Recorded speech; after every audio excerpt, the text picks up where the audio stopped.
I guess what we'll do, we'll go here, then you read whatever you got, and then Yeah. read what I got, and we'll go. Cool.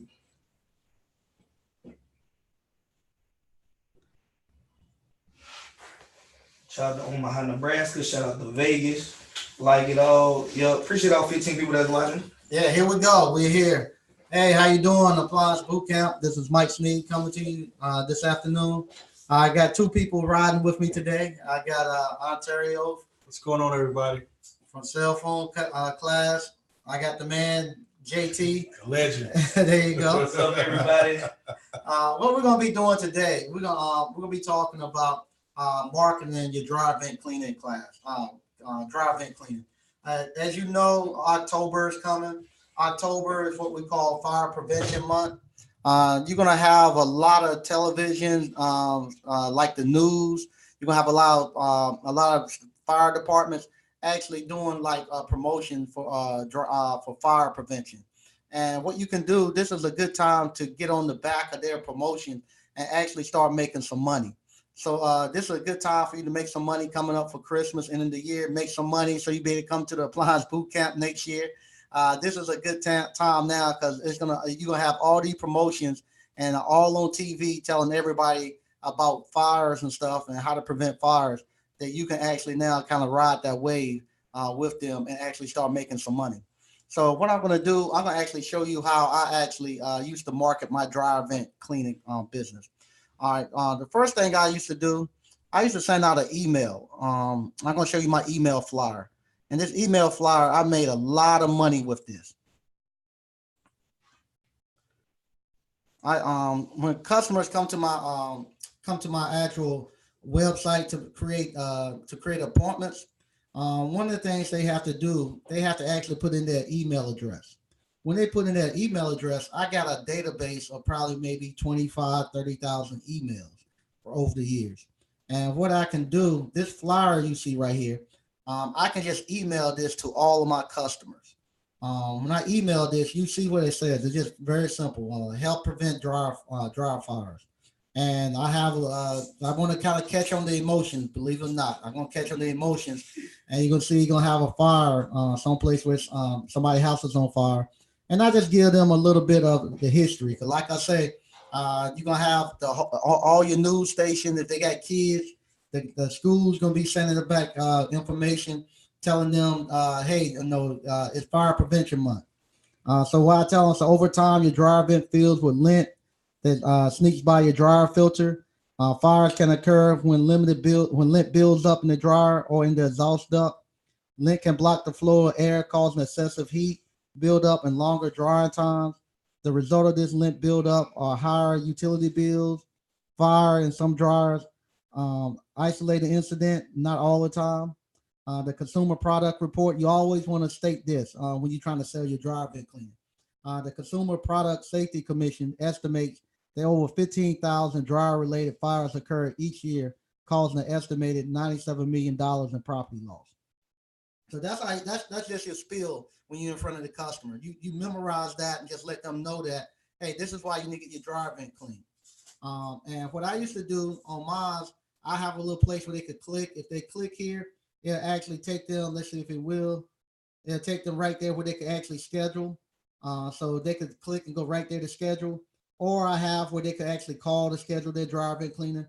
And this is something you want to do. As you start to do more campaigns or do more promotions, you want to give a promotion code because you want to see how well it works.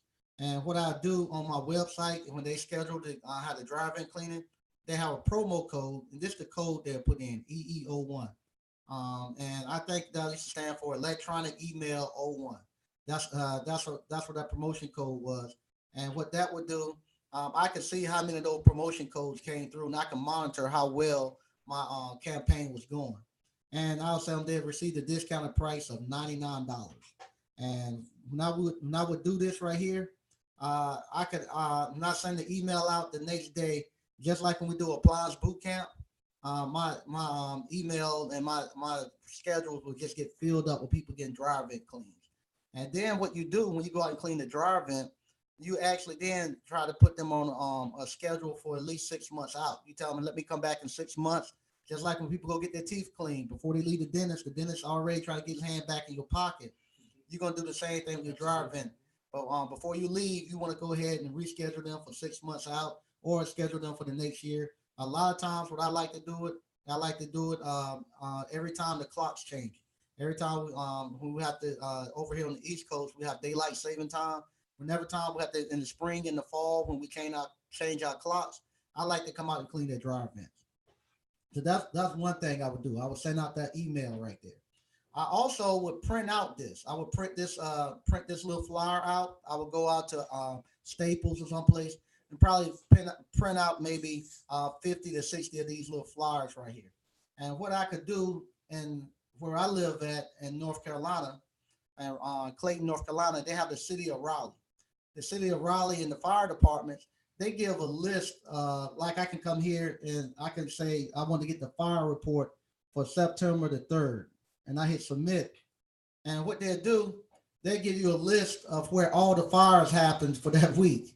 And what you can do, you can actually go here, go to addresses of where it happened. You just go on to that street and you just take and just put those flyers out all up and down that street. Because what's happened, they had a fire there at that on that street. Everybody in that community right now is on emotional edge. They're afraid that their houses might burn down. So just like ADT and CPI, whenever there's a break in, they go look and see what houses got broken and then they go all on that street campaigning. Well, same thing here.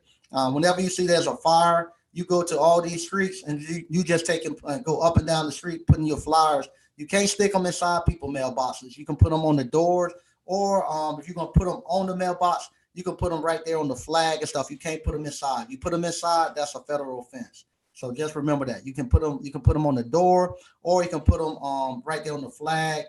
Sometimes I would take rubber bands and actually put a rubber band on it and put it right on the post.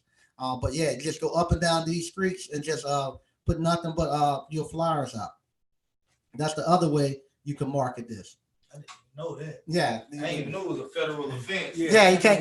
Yeah, you can't go inside the mailbox. That's a federal offense. You're not a postal worker. Yeah, you can't do that. All right. The other thing you can do, you can go get bandit signs. You go get your bandit signs, and what you do, you go to Google Maps.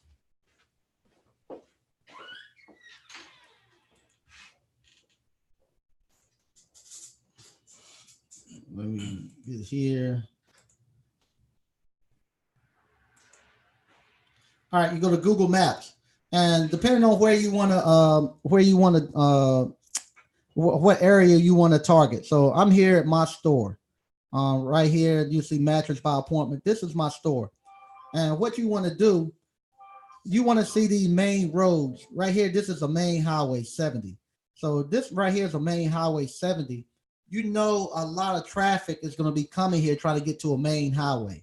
So what you want to do, you want to find the intersections that lead into that main highway. So if I come in here, I see this Davis Mill Road, and I see they have another road coming here. Right here is going to be a stop sign or someplace where they got to stop in order for these two roads to actually come together. I want to go there and put. That's where you'll put your bandit sign. You'll put one right here.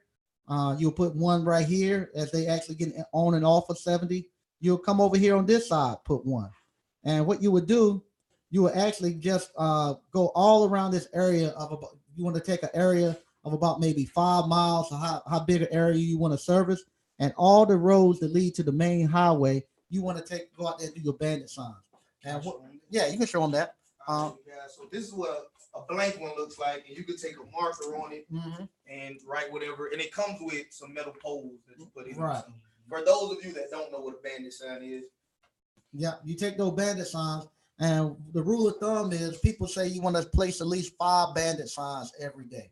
If you're doing bandit signs, you want to do 5 every day. So every morning before you get up and when you get up first thing in the morning, the best thing to do it early in the morning, before people start heading out to work. You want to go out there and put at least 5 bandit signs until you cover your whole area. Once you cover your whole area, like I say, a 5 or 10 mile radius, then you want to start back again and putting those same bandit signs in the first spot that you left from. So you started here after you went through and covered all the main roads leading into that the main highways leading out of subdivisions. like if I come here, you will see a subdivision.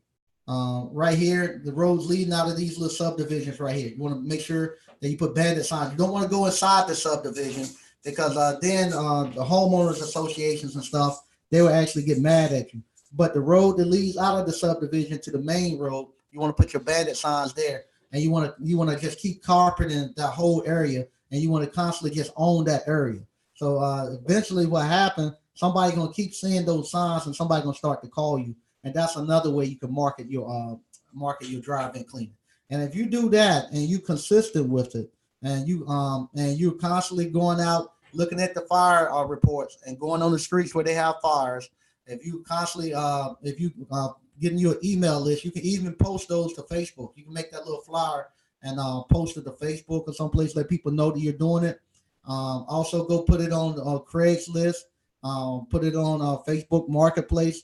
Go to the appliance section and put on there dryer $1 or something like that, so people will click and they click on there and they see your flyer. You want to make sure you putting it there so everybody can see it, and eventually you'll have enough dryer vent cleaning to fill up your whole schedule. And that right there is a business by itself. You don't even have to repair appliances. You can just do dryer vent cleaning, and you can make enough money there to support your family and have a good life.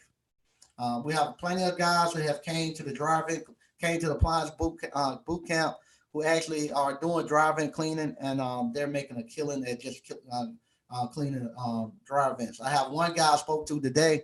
He said he got his brother that's coming to work for him, and that's the only thing his brother is going to do is clean drive-ins.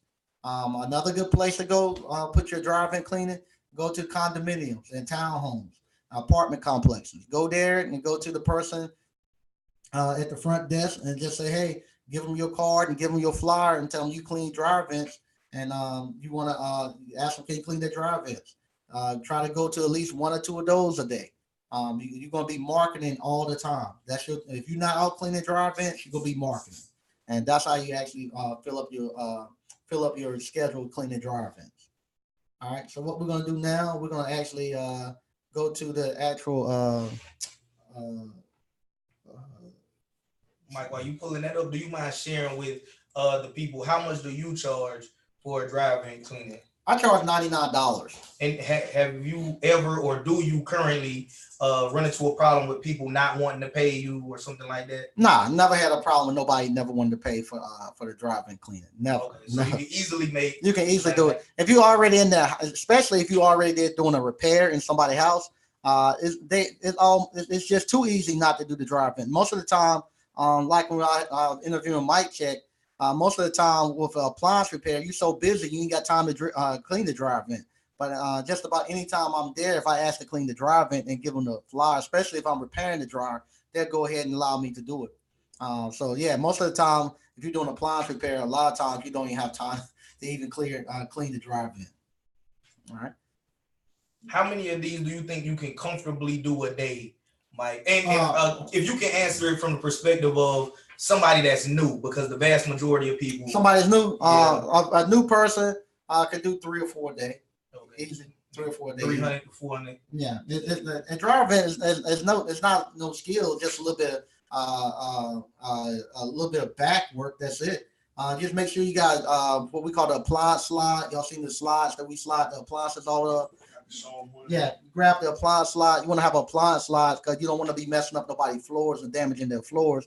Use that to move the dryer in and out. And after that, it's straightforward and easy.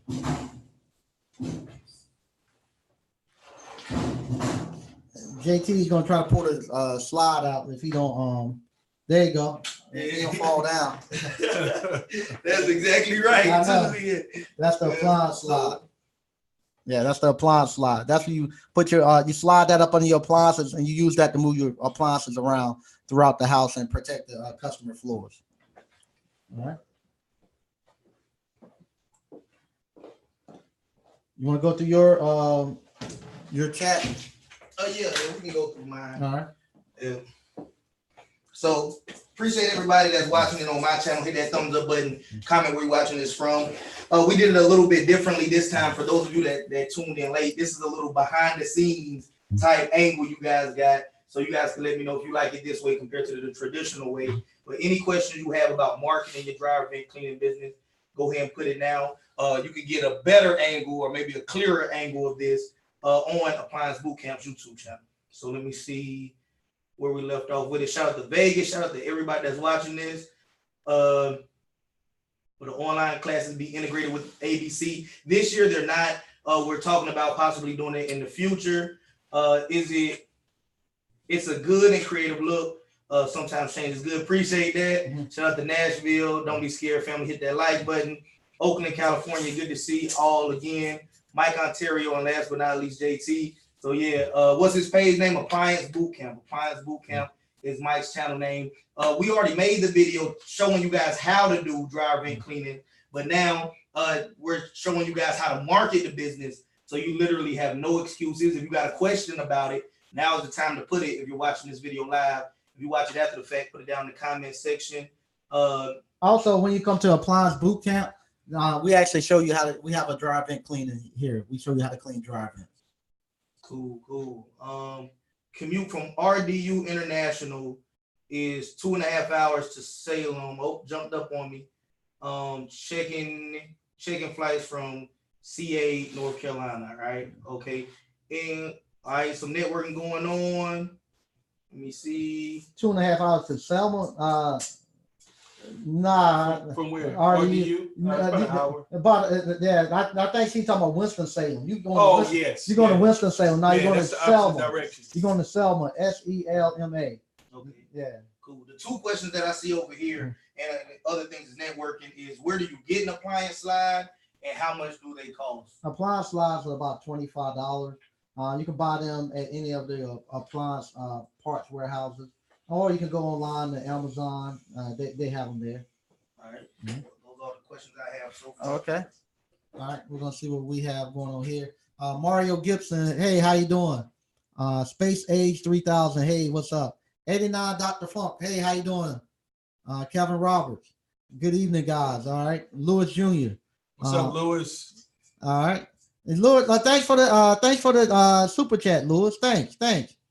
Mario Goodson, Sneed got that triple threat money makers tonight. yeah, I got all the money here with me tonight. We're gonna split that $5. Yeah. Joseph Daniels, Grand Rising King, Mike, checking in from Philly. Okay, all right. Spoken. All right, how you doing, Detroit? All right, yeah, everybody get the lights up. Maurice Anderson, strategic marketing. Yeah, it is. That's how I used to market before they had all the YouTube and stuff like that. That's how I had to market. We used to call that back in the day. We used to call that guerrilla marketing. Yep. It was just a cheap way to market. And like I said, that was guerrilla marketing back in the day, and it still works. It hasn't changed. It still works. If you do that and you put it in with something like a YouTube videos and stuff like that, and Facebook like they have now, it'll multiply probably now. I got a question to add to the conversation as well, Mike. On average, in your experience, from the time that you do the guerrilla marketing till your phone starts ringing or your website, wherever you're sending them to, do you notice that it usually takes like a week, a month, or how long on average for you personally? Because I know it's going to vary. For me, if I sent that flyer out, it'll be instantaneously, because what happened, I have a customer base that knows me, and I'm gonna send it directly to my customer base. Just like when we come here and we market our Appliance Bootcamp, you have your own customer base that already knows you and they know us. So it's not really a sale anymore. Okay. It's just having the availability to get there. So now my customers, I've been doing that stuff for years and years and years. When they see that that flyer come out, some of them had forgot. So I forgot to get the dryer vent clean. Call Sneed to come out here and do it, so I can get it instantly. Can you recall from the beginning? Because I'm saying somebody don't have any. Yeah, the majority of these people may not have a customer base. You probably, if you first start, maybe a couple of days, you'll see one or two trickle in, and then if you keep doing it, like I said, it's like pumping a well pump. You know how when you first start, you gotta keep pumping it, prime it. Well, that's the same thing with marketing. When you first start marketing, you're gonna have to actually just keep marketing to get the pump prime. Once you get it primed and you got leads coming in, it don't take as much then to keep the water going, just like the pump. So once you get the leads coming in, and you want to keep doing your marketing, it'll get to the point where you just fill up your whole pipeline. Did I answer your question? Yes, sir. Yes, sir. Okay. We got more questions over here. Go ahead. I'm gonna go to this one more. Let's see. Yep, that's what it say. Same thing. How you get the appliance slide? Go ahead. All right. Would you be willing to share the flyer template? Yeah, I'll post it up to and I'll put a post up on YouTube, so you can actually go there in the community section. I'll post it there. So go to community tab of Appliance Bootcamp. If you want the template that he uses for his customers. Another question I have, but I'll let you do one from yours if you have one. Yeah, I got one for Ontario. How much for an iPhone 5S battery replacement and an iPad 2 battery replacement? Most of the time, guys, with batteries and stuff like that, you factor in your part. Your part's probably about $10, and you factor in your labor with that. So, is that person local? I didn't know. I don't know. Diamond's Life. Is that person already came through the course? I don't know. Okay. Top, Yeah. So you just, I didn't know if they were just asking like how much would they charge or you charge or something like that. If you in the course, send an email through the course, and I can and you'll see it. I definitely help you guys address that. Yeah. All right. Do you charge per dryer when you have a complex of many dryers? Yeah. You charge per dryer. All right, and then Juan asks, I want to know how much of the money do I let my tech keep for doing a dryer vent cleaning? Is it 50-50 split? Nah, I wouldn't do a 50-50 split with the tech, because your tech not gonna be paying for gas. He's not gonna be paying for wear and tear on your vehicle. He's not gonna be having the insurance in case something get damaged. I would actually have to know that tech. If it's somebody who doesn't who's a green tech, who's very entry level, I probably would give them maybe $20-$30 at the most to do a dryer vent cleaning. If he does 5 of them, he can make $150 in a day. That's really good for somebody with no experience. If it's a really experienced tech that I know is really good, I'll probably give him about anywhere between $30 to $40. And how long on average do you think? Of course, the first time it's gonna take forever, but on average, once you do it a couple of times, how long do you think it should take you to do one dryer vent cleaning? You should be done in less than an hour. Okay. Yeah, less than an hour. Okay. Cool. I'm pretty much done with mine. All right. Have you considered doing payment plans? No. What is the dates of the next boot camp and the cost? November the 2nd. Well, some of these dates are already sold out. Yeah, some of them already sold out. Right now, we only got December the 7th and January the 11th. All right, so December the 7th and January the 11th are the only live dates left available. And of course, January is in 2020. So the last one available this year is December the 7th. If you want to come out to that. And this is $850. These are the last classes at $850 as well. And I think that's all the questions on mine as well. Okay. All right, I got a couple more, then I'm heading out. Let's see. Good. How you doing, Patrick Young? What's good, family? Ferocity Cash. My cell phone screen has come apart. Is it time for a new cell phone? I guess that's the Ontario. That just depends on the cost of getting that one fixed. I don't know if you have a really old phone. I don't know if it's like 2 years old. So if you might have to get a little bit more specific. But sometimes it just, a screen replacement is cheaper than actually going out and buying a new phone. So just depends on the situation, honestly. Yeah, and the guy who was asking about the cell phone, he said, "This is Anthony." He sent what's going on, Anthony? Skincare products. Okay, yeah. Okay, so and he said he was just asking. He had the battery replacement for some devices. I wouldn't pay over parts and labor. I wouldn't pay over $80 if you're taking it to a local shop for those devices. And actually, with the iPhone 5S, it probably wouldn't even be worth it unless they say $30, because those phones are pretty much obsolete at this point. The iPhone 5, I think it was 5. Okay.